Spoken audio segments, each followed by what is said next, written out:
പെട്ടെന്നൊന്ന് 3rd floor വരെ വാന്ന് പറഞ്ഞപ്പം 2nd ഫ്ലോറിലുള്ള ഞാൻ സാധാരണ പോകുന്നത് പോലെ പോയി. അപ്പോഴൊന്നും ഞാനിത് ആലോചിക്കുന്നുണ്ടായിരുന്നില്ല. ഇത് തികച്ചും അൺഎക്സ്പെക്റ്റഡ് ആയിരുന്നു. കാരണം അവിടെ എത്തിയിട്ടാകുമ്പോഴാണ് ഈ ഫെയർവെല്ലിൻ്റെ ഒരുക്കങ്ങൾ ഞാൻ അറിയുന്നത്. ഗ്രൂപ്പിലുള്ള ആളാണെങ്കിലും ആ ഒരു സെയിം വൈബും ആ ഒരു നല്ല ബോണ്ടും ഞാനിവിടെ ഉണ്ടാക്കിയിട്ടുണ്ടെന്നൊരു ബെസ്റ്റ് എക്സാമ്പിളാണ് ഇതെന്ന് പറയുന്നത്.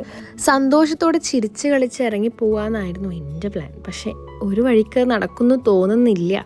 ബാക്കിൽ നിന്ന് കുറ്റം പറയാണ്ട് നമ്മളെ കാര്യങ്ങൾ നമുക്ക് ഓപ്പണായിട്ട് പറയാനും വിശ്വസിച്ച് പറയാനും പറ്റുന്ന ഒരു കൂട്ടം ആൾക്കാരെ ഞാൻ ഉണ്ടാക്കിയിട്ടുണ്ട്. അതിലുള്ള കുറച്ച് ആൾക്കാരാണ് ഇവരൊക്കെ.